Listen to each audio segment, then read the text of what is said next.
Esse é o podcast do Jornal A Verdade, um jornal dos trabalhadores na luta pelo socialismo. Fique por dentro das lutas dos trabalhadores brasileiros através do nosso jornal impresso. Basta entrar em contato com um de nossos brigadistas ou através do nosso site, averdade.org.br. A carnificina de Israel na faixa de Gaza. O jornal A Verdade publica aqui, na edição 289, o relato dramático do médico Christopher Lockyer, secretário-geral da Organização Médicos Sem Fronteiras ao Conselho de Segurança da ONU, no dia 22 de fevereiro de 2024. Desde então, já se passaram mais de 50 dias e a situação se agravou ainda mais. O relato se inicia.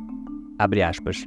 Senhora Presidente, Excelências, colegas, no momento em que pronuncio estas palavras, mais de 1,5 milhão de pessoas estão encurraladas em Rafah. Pessoas que foram violentamente forçadas a irem para esta faixa de terra no sul de Gaza estão arcando com as consequências da campanha militar de Israel.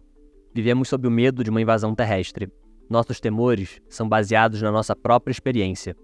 Há apenas 48 horas, quando uma família estava ao redor de uma mesa de cozinha em uma casa que abrigava funcionários da Médicos Sem Fronteiras e suas famílias, em Khan Yunis, um projétil de 120 milímetros disparado por um tanque rompeu as paredes do local e explodiu, iniciando um incêndio, matando 2 pessoas e deixando outras 6 com queimaduras severas.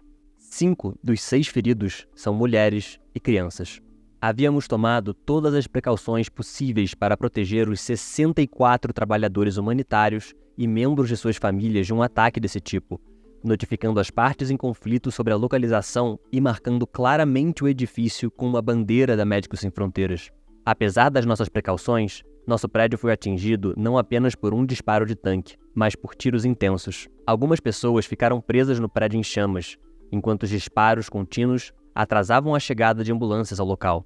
Hoje pela manhã, olho para fotos que mostram a extensão catastrófica dos danos e vejo vídeos de equipes de resgate retirando corpos carbonizados dos escombros. Isto tudo é extremamente familiar.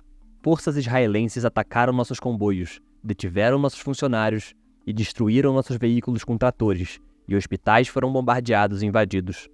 Agora, pela segunda vez, um dos abrigos onde estavam nossos funcionários foi atingido. Senhora Presidente, todos os dias nós testemunhamos o horror inimaginável. Nós, assim como tantos outros, ficamos horrorizados pelo massacre praticado pelo Hamas em Israel em 7 de outubro.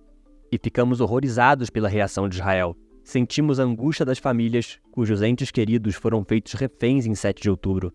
Sentimos a angústia das famílias daqueles detidos arbitrariamente de Gaza e da Cisjordânia. Como humanitários, ficamos perplexos com a violência contra civis.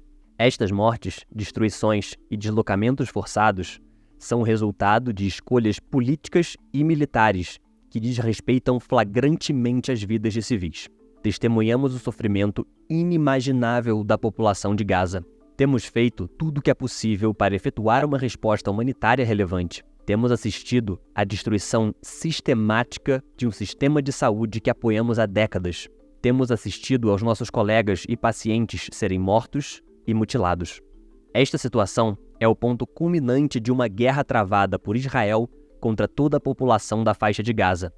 Uma guerra de punição coletiva, uma guerra sem regras, uma guerra a qualquer preço.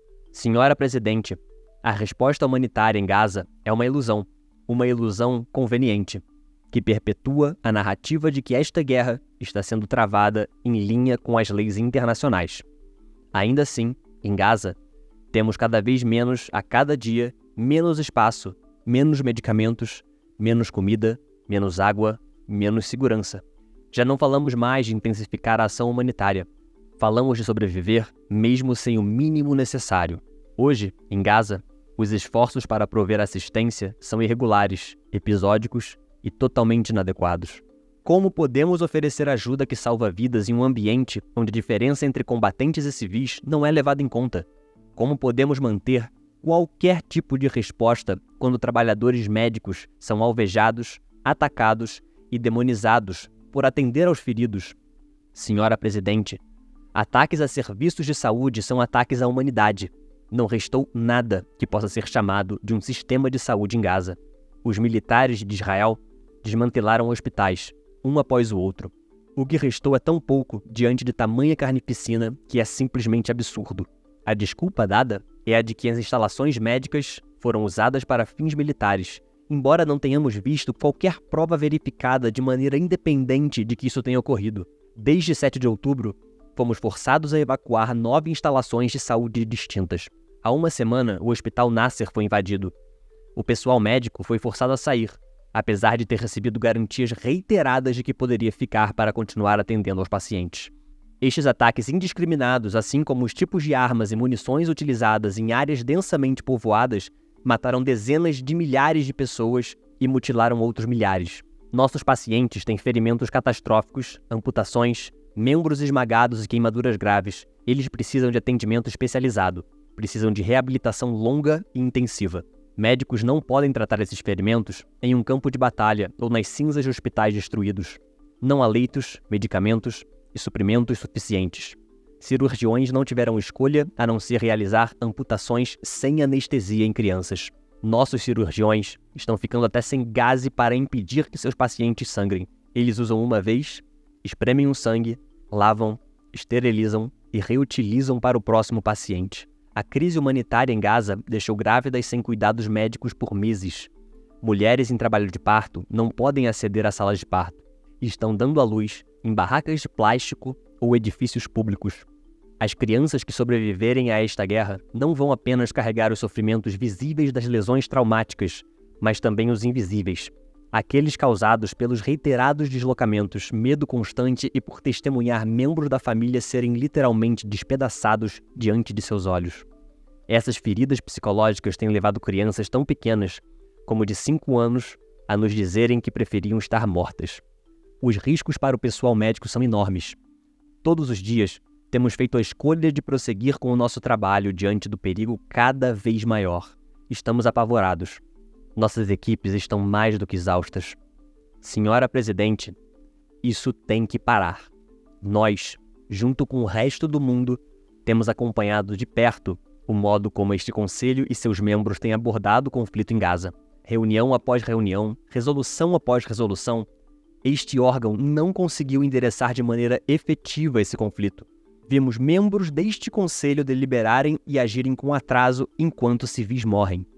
Estamos perplexos com a disposição dos Estados Unidos de usar seus poderes como membro permanente do Conselho para obstruir os esforços para a adoção da mais evidente das resoluções, uma pedindo um cessar-fogo imediato e sustentado.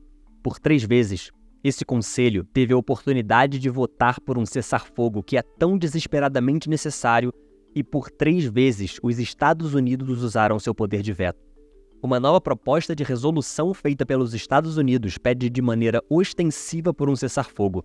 Apesar disso, ela é no mínimo falaciosa. Este Conselho deveria rejeitar qualquer resolução que obstrua ainda mais os esforços humanitários e leve este Conselho a endossar de maneira tácita a violência contínua e as atrocidades em massa em Gaza. A população de Gaza precisa de um cessar-fogo não quando seja viável. Eles precisam de um cessar-fogo sustentado, não um período temporário de calma. Qualquer coisa que fique aquém disso é negligência grosseira. A proteção de civis em Gaza não pode estar condicionada a resoluções deste Conselho que instrumentalizem o humanitarismo para ocultar objetivos políticos. A proteção de civis, de infraestrutura civil, de trabalhadores da saúde e de instalações de saúde recai antes de mais nada sobre as partes envolvidas no conflito, mas é também uma responsabilidade coletiva, uma responsabilidade que recai sobre este Conselho e seus membros individuais como aderentes à Convenção de Genebra. As consequências de deixar que o direito humanitário internacional se torne letra morta repercutirão muito além de Gaza. Isto será um fardo duradouro em nossa consciência coletiva. Não se trata apenas de inação política, tornou-se cumplicidade política. Há 2 dias, uma equipe da Médicos Sem Fronteiras e suas famílias morreram atacados e pessoas morreram em um lugar onde havia sido dito a elas que estaria protegido. Hoje, nosso pessoal está de volta ao trabalho, arriscando mais uma vez a vida pelos pacientes. O que vocês estão dispostos a arriscar?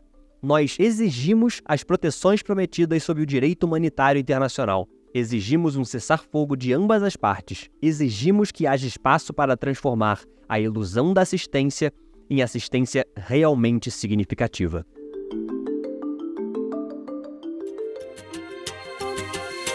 Você ouviu uma matéria do jornal A Verdade, um jornal dos trabalhadores na luta pelo socialismo. O nosso jornal não depende dos grandes ricos para se manter. Construímos há 23 anos uma mídia popular e independente. Para apoiar, considere adquirir o nosso jornal impresso com nossos brigadistas ou fazer uma assinatura através do contato no site averdade.org.br. Você também pode apoiar o A Verdade e os movimentos que constroem o nosso jornal através do nosso Apoia-se. É apoia.se/movesociais. Ambos os links estarão na descrição do episódio. O programa de hoje fica por aqui. Não deixe de nos seguir nas nossas redes digitais para não ficar por fora de nenhuma notícia.